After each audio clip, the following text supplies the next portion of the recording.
दोस्तों ये बात महाभारत की है।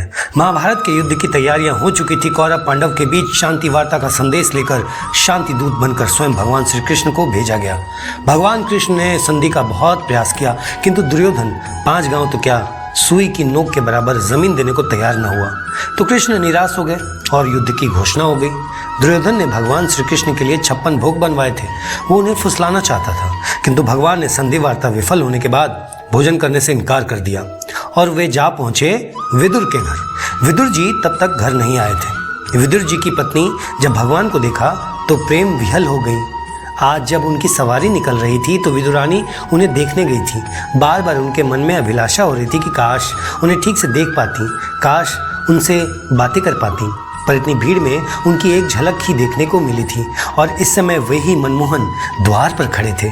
सुध बुध खो बैठी विदुरानी, कहाँ बिठाए, कैसे स्वागत करे, कुछ समझ में नहीं आ रहा था।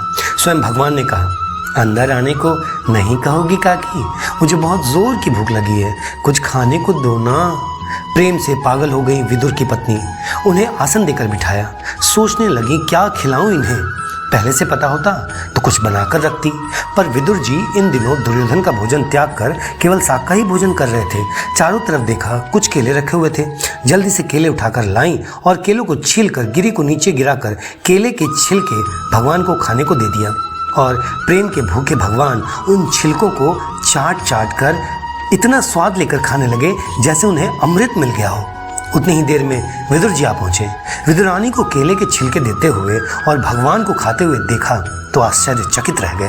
एकदम से बोले, अरे ये तुम क्या कर रही हो, केले के छिलके खिला रही हो भगवान को, पागल तो नहीं हो गई।